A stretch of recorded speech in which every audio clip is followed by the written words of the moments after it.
அனைவருக்கும் வணக்கம். இன்னைக்கு ஹிந்தி நியூஸ் பேப்பர்ல என்ன இம்பார்ட்டன்டான நியூஸஸ் இருக்கு அப்படிங்கறத பார்ப்போம். ஸோ இன்னைக்கு முக்கியமா பார்த்தோம்னா பெரிய அளவுல செய்திகள் இன்னைக்கு கம்மி தான், சரிங்களா?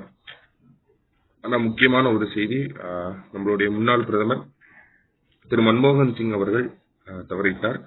ஸோ அவரை பத்தின சிறப்பான சில விஷயங்களை பத்தி நமக்கு கொடுத்திருக்காங்க. அவரை பத்தி தான் இன்னைக்கு எல்லா செய்தித்தாள்கள்லயுமே பிரதானமா பேசப்பட்டிருக்கு. முதல்ல அவரை பத்தின விஷயங்களை பார்ப்போம். என்ன அப்படின்னு பார்த்தோம்னா 1932 பிறந்தவர் தான் திரு மன்மோகன் சிங் அவர்கள். பஞ்சாப் மாகாணத்தில் பிறந்திருப்பார்.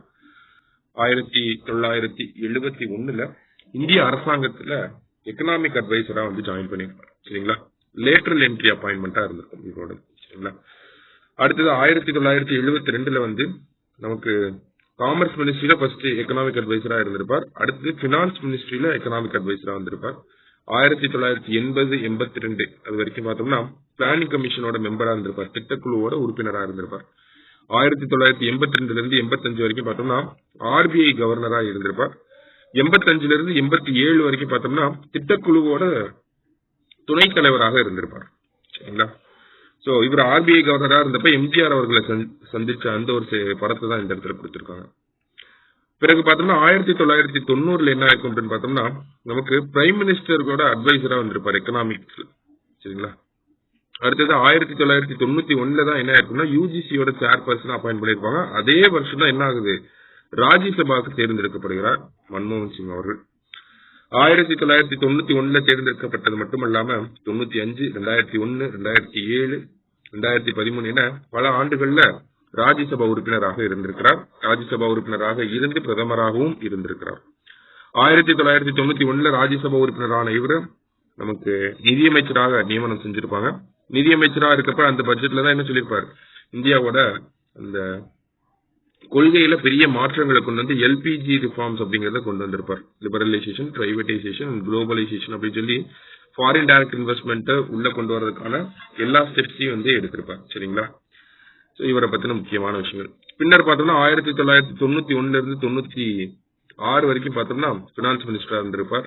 அடுத்தது 98 2004 வரைக்கும் பார்த்தோம்னா எதிர்கட்சி தலைவராக இருந்திருப்பார் ராஜ்யசபால, சரிங்களா? அடுத்தது 2004 2014 வரைக்கும் நமக்கு பிரதமராக இருந்திருப்பார். பிரதமராக இருந்தப்ப நிறைய திட்டங்கள் குறிப்பா பார்த்தோம் அப்படின்னா நமக்கு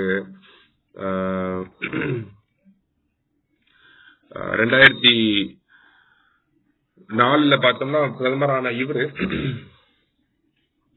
நமக்கு மகாத்மா காந்தி 100 நாள் வேலை திட்டம் அப்படிங்கறத கொண்டு வந்திருப்பார்.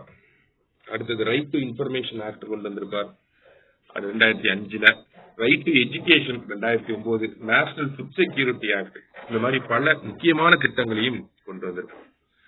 அதே மாதிரி இவர் பிரதமரான 2004 பார்த்தோம்னா பிரதமரான கொஞ்ச நாட்கள்லயே கொஞ்ச மாதங்கள்லயே பார்த்தோம்னா இந்தியாவுல சுனாமி, இந்தியன் ஓசன்ல இருக்கக்கூடிய எல்லா நாடுகளுமே ஏறக்குறைய பாதிக்கப்பட்டுச்சு. 2,50,000க்கும் மேற்பட்ட மக்கள் பாதிக்கப்பட்டிருப்பாங்க.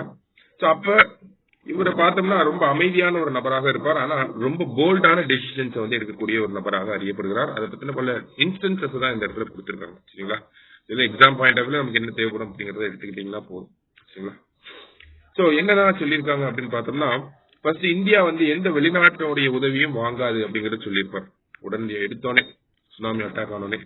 ரெண்டாவதா இந்தியா தான் எல்லா நாடுகளுக்கும் ஹெல்ப் பண்ணணும் அப்படின்னு சொல்லி உடனே ஏர்போர்ஸ், நேவி எல்லாத்தையும் துரிதப்படுத்தி நிவாரண பொருட்களோட உடனடியாக அனுப்பி இருப்பாங்க, ஓகேங்களா? 5500க்கும் மேற்பட்ட படை வீரர்கள், உணவுப் பொருட்கள் எல்லாத்தையும் எடுத்து வச்சு அனுப்பி விட்டுருப்பாங்க, ஓகேங்களா? சோ இதுதான் இந்தியாவை ஒரு நிவாரண பணிகளுக்கு முதல்ல பதிலளிக்கக்கூடிய நாடு அப்படிங்கிற ஒரு பேரை வாங்கி தந்ததுக்கு இந்த ஒரு நிகழ்வு முக்கியமான நிகழ்வு. அதான் first responder in humanitarian assistance and disaster relief அப்படின்னு சொல்லுவாங்க, ஓகேங்களா? HADR அப்படிங்கிறது humanitarian assistance and disaster relief அப்படின்னு சொல்லி சொல்லுவாங்க, சரிங்களா? வேற என்ன முக்கியமா பண்ணிருப்பாரு அப்படின்னு பார்த்தோம்னா அந்த டைம்ல மற்ற நாடுகள் யாரெல்லாம் நிவாரண பணிகள்ல இருந்தாங்க அப்படின்னு பார்த்தோம்னா ஆஸ்திரேலியா, ஜப்பான் மற்றும் அமெரிக்கா.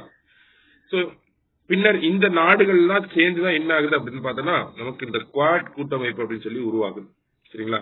சோ அதற்கு ஒரு அடித்தளமாக இருந்ததும் யாருன்னா இவர் தான், சரிங்களா? இந்த மாதிரி பல சிறப்பான இது ஒரு உதாரணம் தான். இந்த மாதிரி பல உதாரணங்கள் நம்ம மன்மோகன் சிங் அவர்களுக்கு சொல்லிக்கிட்டே போகலாம். அந்த அளவுக்கு இந்தியாவோட முக்கியமான தலைவராக இருந்திருப்பார். India's most educated prime minister அப்படின்னா அது மன்மோகன் சிங் அவர்கள் தான். அவருடைய இறப்பு நமக்கு ஒரு பெரிய இழப்பாக தான் இருக்கு. சரிங்களா?